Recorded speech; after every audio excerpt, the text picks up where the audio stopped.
Shalom Bapak Ibu, Shalom semuanya. Saya berdoa kita semua dalam kondisi sehat walafiat dan tidak kekurangan sesuatu apapun. Khotbah video kali ini tentang perjalanan bangsa Israel.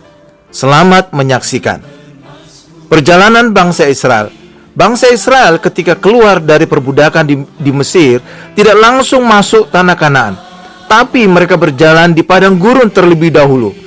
Sebenarnya mereka bisa masuk lebih cepat ke tanah Kanaan, tetapi sayang, ketika Musa mengutus 12 pengintai ke tanah Kanaan, 10 orang pengintai membawa kabar buruk kepada bangsa Israel, sehingga bangsa Israel memberontak. Mereka membawa kabar bahwa tanah Kanaan dihuni oleh raksasa-raksasa, sehingga mereka seperti belalang dan bisa dimakan mereka. Hanya Yosua dan Kaleb yang tidak takut, karena percaya pertolongan Tuhan yang membuat mereka bisa mengalahkan semua raksasa dan memiliki tanah Kanaan. Akibat pemberontakan bangsa Israel, Allah murka sehingga 10 pengintai dan semua orang Israel yang lahir di Mesir tidak bisa masuk tanah Kanaan. Dan orang Israel kembali berjalan di padang gurun selama 40 tahun. Mereka semua akan mati di padang gurun sesuai perkataan mereka di hadapan Allah. Hanya Yosua dan Kaleb yang boleh masuk tanah Kanaan. Bahkan kelak Yosua diangkat menggantikan Musa memimpin bangsa Israel memasuki tanah Kanaan. Selama berjalan 40 tahun di padang gurun, Allah memberi perintah dan hukum-hukum kepada bangsa Israel. Di Gunung Sinai, Allah memberi bangsa Israel 2 loh batu, hukum Taurat. Di padang gurun yang serba kekurangan, Allah mencukupi kebutuhan makan mereka. Pagi, mereka diberi roti mana, dan sore hari makan burung puyuh. Bahkan Allah 2 kali mengeluarkan sungai dari gunung batu untuk minum bangsa Israel. Perjalanan bangsa Israel sangat penting, karena ini gambaran perjalanan hidup orang Kristen. Pertama, Ramses, Paskah di Mesir. Firman Allah, kemudian kamu harus mengambil seikat hisop dan mencelupkannya dalam darah yang ada dalam sebuah pasu, dan darah itu kamu harus sapukan pada ambang atas dan pada kedua tiang pintu. Seorang pun dari kamu tidak boleh keluar pintu rumahnya sampai pagi. Keluaran 12 ayat 22. Ada 10 mujizat yang dilakukan Allah di Mesir untuk membebaskan bangsa Israel. 9 mujizat ada keterlibatan Musa atau manusia. Bangsa Israel bukannya bebas, malah semakin berat perbudakan yang mereka alami. Karena mereka harus membuat batu bata dengan jumlah yang sama, tetapi bahan bakunya harus mencari sendiri. Sebelumnya, mandor Mesir yang menyediakan bahan bakunya. Ini menjadi gambaran perbuatan baik manusia tidak bisa membuat mereka selamat dan diberkati Allah. Justru hidup mereka semakin menderita. Hanya korban salib Yesus yang bisa membebaskan kita dari perbudakan dosa dan setan dan membuat kita selamat dan diberkati. Darah domba disapukan pada ambang atas dan kedua tiang pintu adalah gambaran salib Tuhan Yesus. Yang kedua, Ramses, tulang-tulang Yusuf dibawa. Firman Allah, Musa membawa tulang-tulang Yusuf, sebab tadinya Yusuf telah menyuruh anak-anak Israel bersumpah dengan sungguh-sungguh, Allah tentu akan mengindahkan kamu, maka kamu harus membawa tulang-tulangku dari sini. Keluaran 13 ayat 19. Yusuf rupanya sudah mendapat visi bahwa kelak bangsa Israel akan keluar dari Mesir dan masuk ke tanah Kanaan. Itulah sebabnya Yusuf berpesan agar tulang-tulangnya dibawa serta ke tanah Kanaan. Tetapi Yusuf tidak menyangka bahwa kelak bangsa Israel sempat dijajah di Mesir selama 400 tahun. Selama Yusuf hidup, saudara-saudaranya ia pelihara di tanah Goshen, tempat di muara sungai Nil yang paling subur untuk pertanian dan peternakan. Yang ketiga, Sukot, menyeberangi Laut Merah. Firman Allah, demikianlah orang Israel berjalan dari tengah-tengah laut di tempat kering, sedang di kiri dan kanan mereka air itu sebagai tembok bagi mereka. Keluaran 14 ayat 22. Semula bangsa Israel terjepit di tengah-tengah. Di depan mereka menghadang Laut Merah, sedangkan di belakang mereka tentara Mesir mengejar mereka. Maju kena, mundur kena. Bangsa Israel sempat panik ketakutan. Allah kemudian menyuruh Musa mengacungkan tongkatnya ke Laut Merah, sehingga laut itu terbelah dua dan orang Israel dapat menyeberang di tanah yang kering. Yang keempat, tentara Mesir mengejar. Firman Allah, orang Mesir mengejar dan menyusul mereka segala kuda Firaun, keretanya dan orangnya yang berkuda sampai ke tengah-tengah laut. Keluaran 14 ayat 23. Tentara Mesir dengan semangat mengejar orang Israel yang telah menyeberangi Laut Merah. Tetapi Allah mengacaukan tentara Mesir itu, yang akhirnya mereka sadar bahwa Allah yang berperang bagi orang Israel melawan orang Mesir. Tetapi terlambat. Allah menyuruh Musa mengulurkan tangannya ke atas laut, sehingga air meliputi orang Mesir, kereta mereka dan orang yang berkuda. Keluaran 14 ayat 26. Sehingga mereka semua mati tenggelam. Yang kelima, di Mara, air pahit menjadi manis. Firman Allah, sampailah mereka ke Mara, tetapi mereka tidak dapat meminum air yang di Mara itu, karena pahit rasanya. Itulah sebabnya dinamai orang tempat itu Mara. Lalu bersungut-sungutlah bangsa itu kepada Musa. Kata mereka, apakah yang akan kami minum? Musa berseru-seru kepada Tuhan, dan Tuhan menunjukkan kepadanya sepotong kayu. Musa melemparkan kayu itu ke dalam air, lalu air itu menjadi manis. Di sanalah diberikan Tuhan ketetapan-ketetapan dan peraturan-peraturan kepada mereka, dan di sanalah Tuhan mencoba mereka. Keluaran 15 ayat 23 sampai dengan 25. Kayu itu gambaran kayu salib Yesus. Apapun kepahitan dan masalah di dalam hidup kita, bawa masuk kayu karya salib Yesus, maka segalanya akan diubahkan menjadi manis dan penuh sukacita. Contoh, saat perkawinan di Kana, Yesus diundang. Ketika ada masalah kehabisan anggur, Yesus melakukan mujizat merubah air menjadi anggur terbaik. Yohanes 2 ayat 1 sampai dengan 3. Yang keenam, Elim, mata air dan pohon korma. Firman Allah, jika kamu sungguh-sungguh mendengarkan suara Tuhan Allahmu dan melakukan apa yang benar di matanya, dan memasang telingamu kepada perintah-perintahnya dan tetap mengikuti segala ketetapannya, maka aku tidak akan menimpakan kepadamu penyakit manapun yang telah kutimpakan kepada orang Mesir. Sebab aku Tuhanlah yang menyembuhkan engkau. Sesudah itu sampailah mereka di Elim. Di sana ada 12 mata air dan 70 pohon korma. Lalu berkemahlah mereka di sana di tepi air itu. Keluaran 15 ayat 26 sampai dengan 27. Jadi, jika kita benar di hadapan Allah, maka kita akan dibebaskan Allah dari segala penyakit dan menyembuhkan penyakit kita. Bukan hanya itu, orang Israel juga tiba di Elim yang ada 12 mata air dan 70 pohon korma. Ini gambaran kesegaran dan kehidupan. Jadi Allah juga akan memberkati dengan kesegaran dan kehidupan. Dalam perjanjian lama, orang Israel harus benar di hadapan Allah dengan perbuatan baiknya. Sedangkan dalam perjanjian baru, orang Kristen benar di hadapan Allah karena kita percaya kepada Tuhan Yesus. Roma 10 ayat 4. Yang ketujuh, Elim, roti mana dan burung puyuh.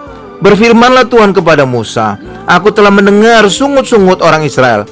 Katakanlah kepada mereka, pada waktu senja kamu akan makan daging, dan pada waktu pagi kamu akan kenyang makan roti. Maka kamu akan mengetahui bahwa akulah Tuhan Allahmu.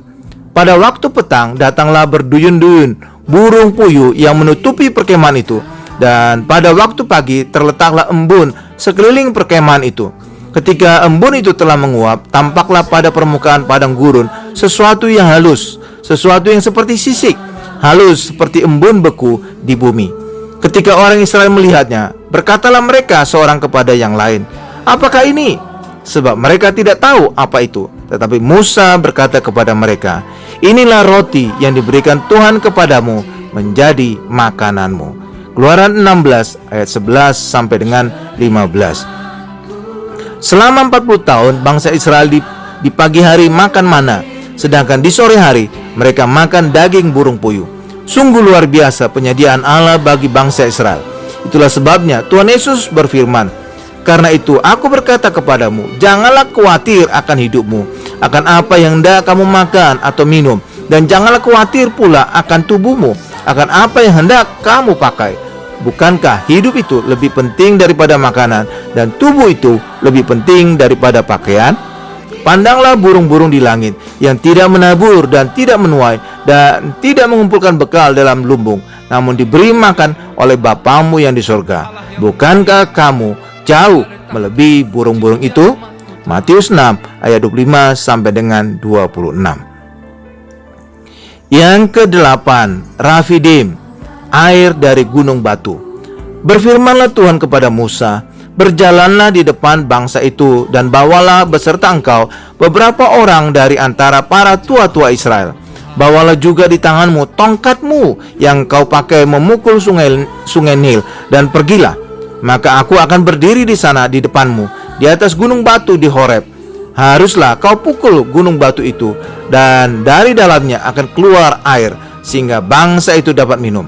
Demikianlah diperbuat Musa di depan mata tua-tua Israel. Keluaran 17 ayat 5 sampai dengan 6. Ayat ini sebenarnya gambaran penyaliban Tuhan Yesus. Allah meminta Musa memukul Tuhan di atas gunung batu dengan tongkat ular yang digunakan Musa memukul sungai Nil. Ini gambaran Tuhan Yesus disalib di bukit Golgota sebagai mati terkutuk karena dituduh menghujat Allah oleh Kayafas. Tuhan Yesus diadili di mahkamah agama di hadapan ahli-ahli Taurat dan tua-tua Israel. Matius 26 ayat 57.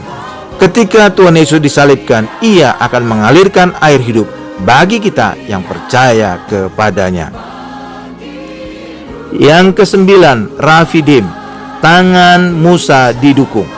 Yosua melakukan seperti yang dikatakan Musa kepadanya dan berperang melawan orang Amalek. Tetapi Musa, Harun dan Hur telah naik ke puncak bukit, dan terjadilah apabila Musa mengangkat tangannya, lebih kuatlah Israel. Tetapi apabila ia menurunkan tangannya, lebih kuatlah Amalek. Maka penatlah tangan Musa. Sebab itu mereka mengambil sebuah batu, diletakkanlah di bawahnya supaya ia duduk di atasnya. Harun dan Hur menopang kedua belah tangannya, seorang di sisi yang satu, seorang di sisi yang lain, sehingga tangannya tidak bergerak sampai matahari terbenam. Demikianlah Yosua mengalahkan Amalek dan rakyatnya dengan mata pedang. Keluaran 17 ayat 10 sampai dengan 13. Peperangan ini bukanlah peperangan biasa, karena kemenangan orang Israel ditentukan ketika tangan Musa terangkat. Firman Allah, Tuhan akan berperang untuk kamu, dan kamu akan diam saja. Keluaran 14 ayat 14. Ketika orang Kristen mengangkat tangan menyembah Allah, maka Allah yang akan berperang menggantikan kita, dan Allah memberi kita kemenangan. Seperti kisah Raja Yosafat, dia memimpin peperangan orang Yehuda melawan musuh-musuhnya yang banyak, tetapi caranya berbeda. Barisan paling depan dari tentaranya adalah para pemuji dan penyembah Allah. Yosafat benar-benar mengandalkan Allah dalam berperang. Ketika Yosafat dan orang Yehuda tiba di medan perang, semua musuh telah mati dibunuh Allah. Yang ke-10, Gunung Sinai, 10 perintah.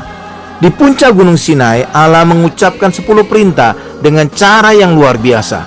Guru mengguntur, kilat sambung menyambung, sangkakala berbunyi dan gunung berasap. Bangsa Israel menjadi takut dan gemetar. Keluaran 20 ayat 18. Selain 10 perintah, Allah juga mengatakan peraturan-peraturan yang harus dikatakan Musa kepada bangsa Israel.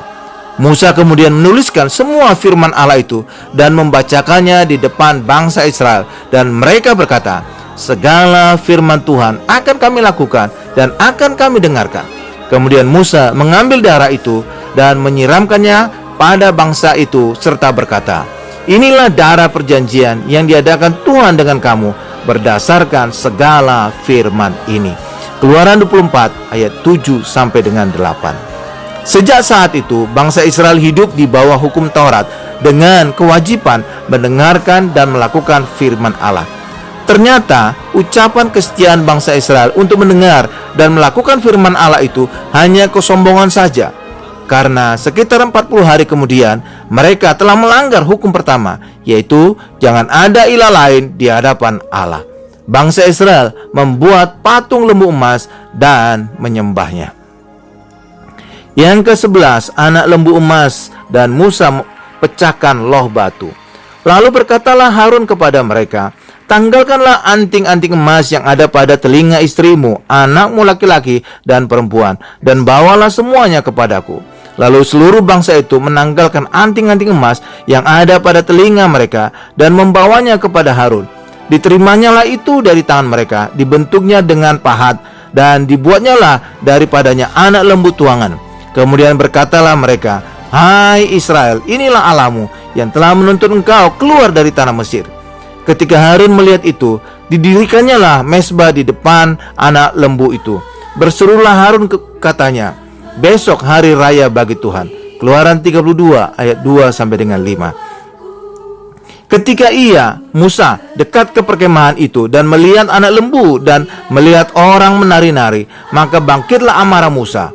Dilemparkannya kedua loh itu dari tangannya dan dipecahkannya pada kaki gunung itu. Sesudah itu diambilnya anak lembu yang dibuat mereka itu, dibakarnya dengan api dan digilingnya sampai halus. Kemudian ditaburkannya ke atas air dan disuruhnya diminum oleh orang Israel. Keluaran 32 ayat 19 sampai dengan 20. Yang ke-12, tabernakel. Berfirmanlah Tuhan kepada Musa, pada hari yang pertama dari bulan yang pertama, haruslah engkau mendirikan kemah suci, yakni kemah pertemuan itu. Dan terjadilah dalam bulan yang pertama tahun yang kedua, pada tanggal 1 bulan itu, maka didirikanlah kemah suci. Keluaran 40 ayat 1 sampai dengan 2 dan ayat 17. Tabernakel atau kemah suci atau bait Allah adalah solusi jika orang Israel gagal melakukan hukum Taurat. Manusia pasti gagal melakukan hukum Taurat yang sempurna itu, karena manusia tidak sempurna. Jika orang Israel gagal melakukan hukum Taurat, mereka datang ke tabernakel dengan membawa korban penembus dosa. Hewan inilah yang menanggung dosa mereka dan mati sebagai hewan korban. Ini gambaran Tuhan Yesus, anak domba Allah yang menghapus dosa dunia. Yohanes 1 ayat 29.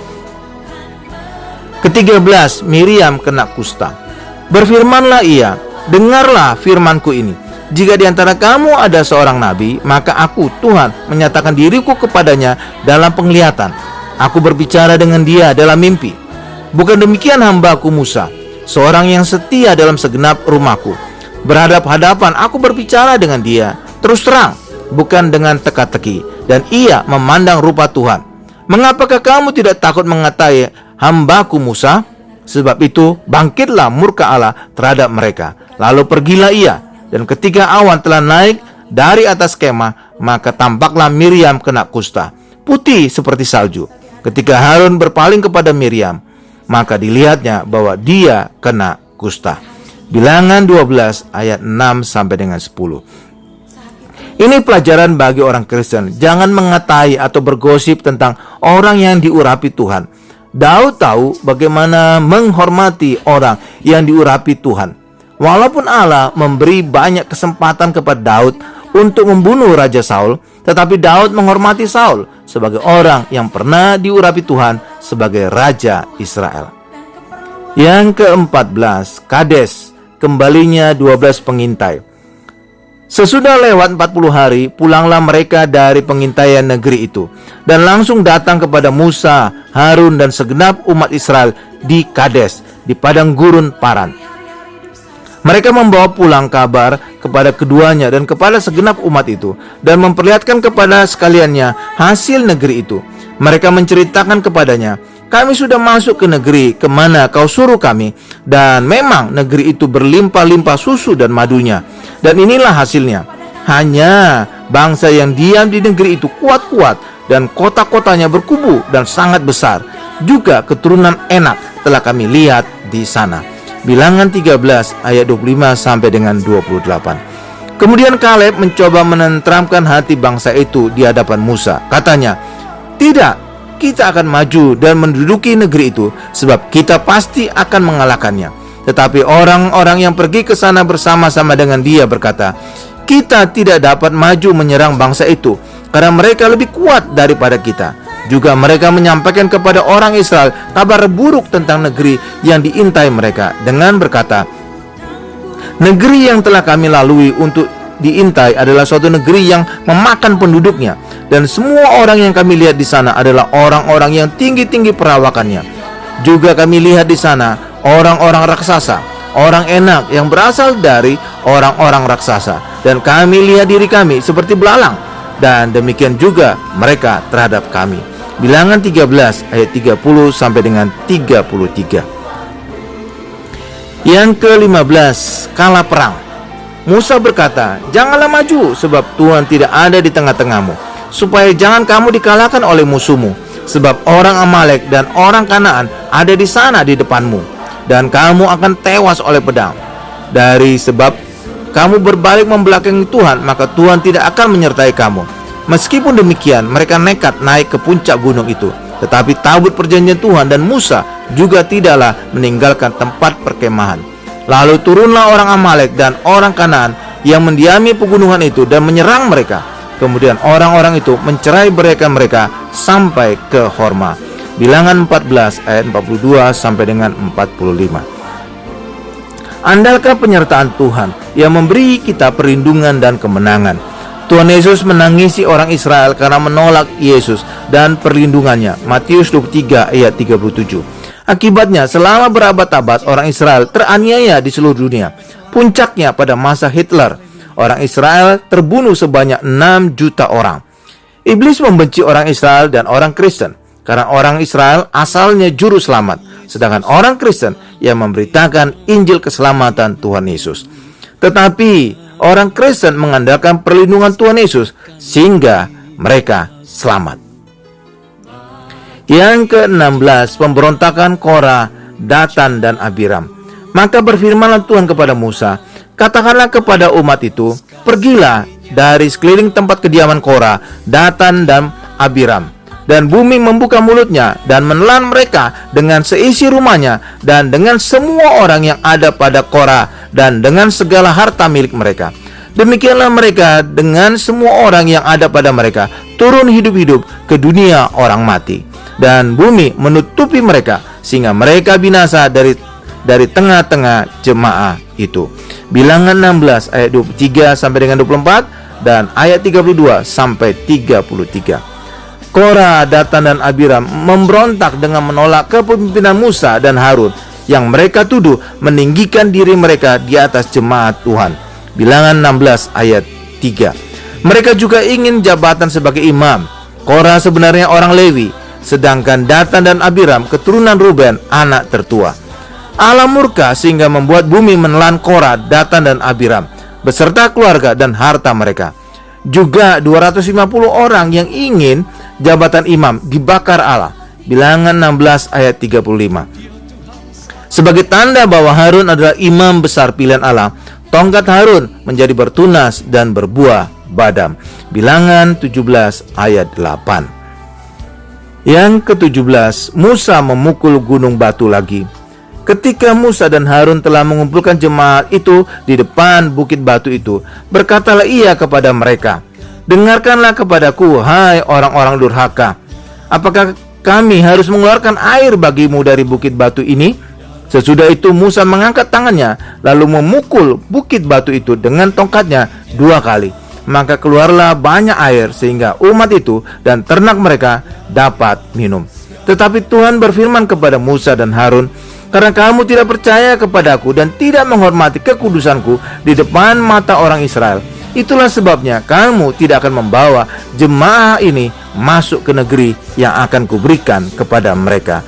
Bilangan 20 ayat 10 sampai dengan 12. Mengapa Allah marah kepada Musa sehingga tidak mengizinkan Musa masuk tanah Kanaan? Ada 3 kesalahan Musa. Pertama, Musa menghardik orang Israel dengan kata durhaka, padahal Allah ingin menunjukkan kasih karunia-Nya yang besar kepada orang Israel. Yang kedua, Musa disuruh Allah untuk berbicara kepada gunung batu itu agar mengeluarkan air, tetapi Musa memukul gunung batu itu. Terkesan kesalahan kecil, tetapi ini kesalahan sangat besar, karena memukul gunung batu adalah gambaran Musa menyalibkan Tuhan Yesus 2 kali. Sebelumnya di Rafidim, Musa telah memukul gunung batu sebagai gambaran penyaliban Yesus pertama kalinya. Tuhan Yesus adalah gunung batu kita yang sebenarnya. Mazmur 18 ayat 3. Yang ketiga, Musa memakai tongkatnya sendiri, tongkat ular, padahal Allah menyuruh Musa membawa tongkat Harun yang telah bertunas, tongkat kasih karunia dari ruang Maha Kudus. Yang ke-18, Gunung Hor, kematian Harun. Firman Allah, Musa melakukan seperti yang diperintahkan Tuhan. Mereka naik ke Gunung Hor, sedang segenap umat itu memandangnya. Musa menanggalkan pakaian Harun dan mengenakannya kepada Eleazar anaknya. Lalu matilah Harun di puncak gunung itu. Kemudian Musa dengan Eleazar turun dari gunung itu. Ketika segenap umat itu melihat bahwa Harun telah mati, maka seluruh orang Israel menangisi Harun 30 hari lamanya. Bilangan 20 ayat 27 sampai dengan 29. Yang ke-19, tanah Edom, ular tembaga. Di Kades, Miriam mati dan dikuburkan. Tidak berselang lama, tibalah orang Israel di Gunung Hor. Di sini Harun, imam besar Israel, mati. Kemudian bangsa Israel berjalan ke arah Laut Teberau atau Laut Merah. Berarti orang Israel berputar kembali ke arah Mesir. Keadaan ini rupanya membuat orang Israel tidak bisa menahan hati lagi di tengah jalan. Bilangan 21 ayat 4. Orang Israel kembali berkata-kata melawan Allah dan Musa. Mengapa kamu memimpin kami keluar dari Mesir, supaya kami mati di padang gurun ini? Sebab di sini tidak ada roti dan tidak ada air, dan akan makanan hambar ini kami telah muak. Lalu Tuhan menyuruh ular-ular tedung ke antara bangsa itu yang memagut mereka, sehingga banyak dari orang Israel yang mati. Bilangan 21 ayat 5 sampai dengan 6. Kemudian datanglah bangsa itu mendapatkan Musa dan berkata, kami telah berdosa sebab kami berkata-kata melawan Tuhan dan engkau. Berdoalah kepada Tuhan supaya dijauhkannya ular-ular ini daripada kami. Lalu Musa berdoa untuk bangsa itu. Maka berfirmanlah Tuhan kepada Musa, buatlah ular tedung dan taruhlah itu pada sebuah tiang.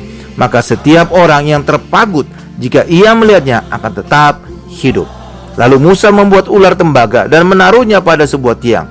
Maka jika seorang dipagut ular dan ia memandang kepada ular tembaga itu, tetaplah ia hidup. Bilangan 21 ayat 7 sampai dengan 9. Bangsa Israel melawan Allah dan menolak roti mana. Akibatnya Allah marah dan mendatangkan ular-ular tedung memagut mereka. Sebenarnya ular-ular tedung itu sudah ada di sekitar bangsa Israel. Itu ular padang gurun. Tetapi selama Allah menudungi mereka, ular-ular ini tidak memagut mereka. Namun ketika orang Israel melawan Allah, maka Allah mengangkat perlindungannya, sehingga ular-ular tedung memagut mereka dan banyak yang mati. Allah memberi solusi dengan menyuruh Musa membuat ular tembaga dan menaruhnya pada sebuah tiang. Orang Israel yang digigit ular, jika melihat kepada ular tembaga itu, maka mereka sembuh dan selamat. Tuhan Yesus berkata bahwa ini adalah gambaran Dia yang akan ditinggikan di atas salib. Yohanes 3 ayat 14 sampai dengan 15. Ular tedung adalah gambaran iblis. Barang siapa yang diserang iblis dan melihat kepada karya salib Yesus, dia akan sembuh dan diselamatkan. Yang ke-20, bangsa Israel mengalahkan orang Amori. Kemudian orang Israel mengirim utusan kepada Sihon, raja orang Amori, dengan pesan, izinkanlah kami melalui negerimu. Kami tidak akan menyimpang masuk ke ladang-ladang dan kebun-kebun anggurmu. Kami tidak akan minum air sumurmu. Di jalan besar saja kami akan berjalan, sampai kami melalui batas daerahmu. Tetapi Sihon tidak mengizinkan orang Israel berjalan melalui daerahnya. Bahkan ia mengumpulkan seluruh laskarnya, lalu keluar ke padang gurun menghadapi orang Israel. Dan sesampainya di Yahas, berperanglah ia melawan orang Israel. Tetapi orang Israel mengalahkan dia dengan mata pedang dan menduduki negerinya dari sungai Arnon sampai ke sungai Yabok, sampai kepada Bani Amon, sebab batas daerah Bani Amon itu kuat. Dan orang Israel merebut segala kota itu, lalu menetaplah mereka di segala kota orang Amori, di Hesibon dan segala anak kotanya, sebab Hesibon ialah kota kediaman Sihon, raja orang Amori. Raja ini tadinya berperang melawan raja Moab yang lalu dan merebut dari tangannya seluruh negerinya sampai ke sungai Arnon. Bilangan 21 ayat 21 sampai dengan 26. Ke-21, Gunung Nebo. Musa melihat tanah Kanaan. Kemudian naiklah Musa dari dataran Moab ke atas gunung Nebo, yakni ke atas puncak Pisga yang di tentangan Yeriko. Lalu Tuhan memperlihatkan kepadanya seluruh negeri itu, dari Gilead sampai ke kota, dan seluruh Naftali, tanah Efraim dan Manase, seluruh tanah Yehuda sampai laut sebelah barat, tanah Negeb dan lembah Yordan, lembah Yeriko, kota pohon korma itu, sampai Zoar.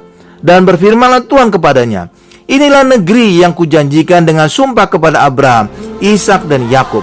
Demikian kepada keturunanmu lah akan kuberikan negeri itu. Aku mengizinkan engkau melihatnya dengan matamu sendiri, tetapi engkau tidak akan menyeberang ke sana. Lalu matilah Musa, hamba Tuhan itu, di sana di tanah Moab, sesuai dengan firman Tuhan. Ulangan 34 ayat 1 sampai dengan 5.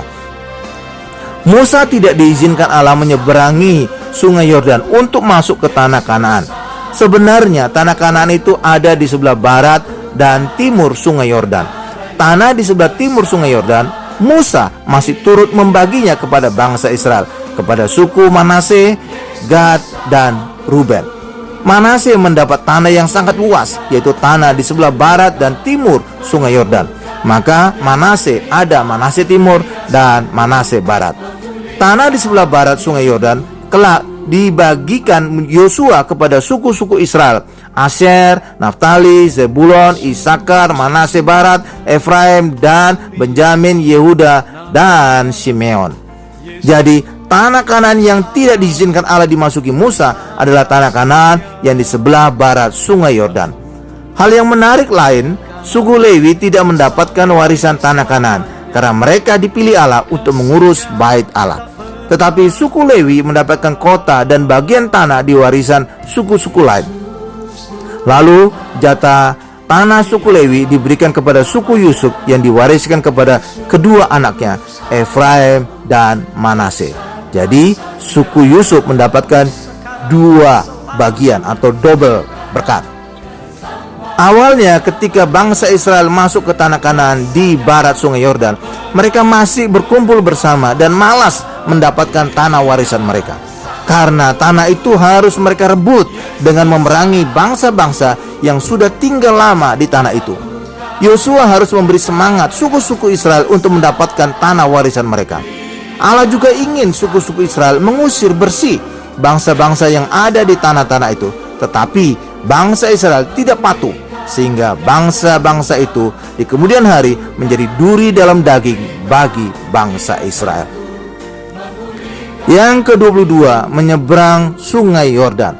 Firman Allah, segera sesudah para pengangkat tabut itu sampai ke sungai Yordan, dan para imam pengangkat tabut itu mencelupkan kakinya ke dalam air di tepi sungai itu, sungai Yordan itu sebak sampai meluap sepanjang tepinya selama musim menuai. Maka berhentilah air itu mengalir. Air yang turun dari hulu melonjak menjadi bendungan jauh sekali dekat Adam, kota yang terletak di sebelah Sartan. Sedangkan air yang turun ke laut Araba itu, yakni laut asin, terputus sama sekali. Lalu menyeberanglah bangsa itu di tentangan Yeriko. Tetapi para imam pengangkat tabut perjanjian Tuhan itu tetap berdiri di tanah yang kering, di tengah-tengah sungai Yordan. Sedang seluruh bangsa Israel menyeberang di tanah yang kering, sampai seluruh bangsa itu selesai menyeberangi sungai Yordan. Yosua 3 ayat 15 sampai dengan 17. Pada saat bangsa Israel menyeberangi Laut Merah, Allah menyuruh Musa mengacungkan tongkatnya ke Laut Merah, sehingga terbelah dua, dan bangsa Israel bisa menyeberang berjalan di tanah yang kering. Tetapi bangsa Israel menyeberangi sungai Yordan ketika kaki para imam yang memikul tabut perjanjian menyentuh sungai Yordan, dan sungai itu terbelah dua, sehingga orang Israel bisa berjalan di tanah kering. Tabut perjanjian itu adalah gambaran Tuhan Yesus. Imam-imam itu adalah gambaran orang Kristen sebagai imamat yang rajani. Jadi jika kita selalu mengagungkan Tuhan Yesus, mengangkat Tuhan Yesus, apapun masalah yang menghadang di depan kita bisa dipatahkan dan terbelah dua. Tuhan Yesus adalah pintu dan jalan, maka di dalam Yesus tidak ada jalan buntu. Selalu ada solusi, jalan keluar bagi kita. Yang ke-23, yang terakhir, robohnya tembok Yeriko. Firman Allah, lalu bersoraklah bangsa itu, sedang sangkakala ditiup, Segera sesudah bangsa itu mendengar bunyi sangkakala, bersoraklah mereka dengan suara yang nyaring. Maka runtuhlah tembok itu, lalu mereka memanjat masuk ke dalam kota, masing-masing langsung ke depan dan merebut kota itu. Yosua 6 ayat 20. Robohnya tembok Yeriko sebagai tanda direbutnya kota Yeriko oleh bangsa Israel. Kota Yeriko adalah kota pertama yang direbut bangsa Israel di tanah Kanaan. Yosua kemudian mengutuk kota Yeriko. Terkutuklah di hadapan Tuhan orang yang bangkit untuk membangun kembali kota Yeriko ini. Dengan membayarkan nyawa anaknya yang sulung, ia akan meletakkan dasar kota itu, dan dengan membayarkan nyawa anaknya yang bungsu, ia akan memasang pintu gerbangnya. Yosua 6 ayat 26. Jadi kota Yeriko identik dengan kutuk. Maknanya, kita bisa menikmati hidup di tanah Kanaan, hidup seperti di sorga, jika kita patahkan kutuk dari hidup kita. Kutuk itu hanya bisa ditebus dan dipatahkan oleh Tuhan Yesus. Firman Allah, Kristus telah menebus kita dari kutuk hukum Taurat dengan jalan menjadi kutuk karena kita. Sebab ada tertulis, terkutuklah orang yang digantung pada kayu salib. Galatia 3 ayat 13. Bangsa Israel keluar dari Mesir melalui Laut Merah ke padang gurun. Mereka tidak mengambil jalan yang biasanya dilalui militer atau pedagang. Bangsa Israel berjalan ke arah selatan menuju Gunung Sinai. Jalan terpendek dan tercepat sebenarnya lewat Laut Tengah atau Mediterania, dari Mesir langsung ke tanah Kanaan yang diambil oleh bangsa Filistin lama sebelumnya. Allah menuntun bangsa Israel melewati Laut Merah dan kelak Sungai Yordan sebagai gambaran baptisan, dan jalur selatan di padang gurun untuk memberikan hukum Taurat di Gunung Sinai dan peraturan-peraturan lainnya. Juga selama perjalanan, bangsa Israel dilatih berperang agar mental mereka berubah dari mental hamba yang penakut kepada mental pejuang yang berani. Ternyata 10 pengintai dan orang Israel yang lahir di Mesir masih mental hamba yang penakut, sehingga tidak layak masuk tanah Kanaan, dan mereka mati di padang gurun. Demikianlah khotbah video tentang perjalanan bangsa Israel. Semoga khotbah video ini menambah pengetahuan dan meningkatkan iman Bapak Ibu kepada Tuhan Yesus. Tuhan Yesus memberkati.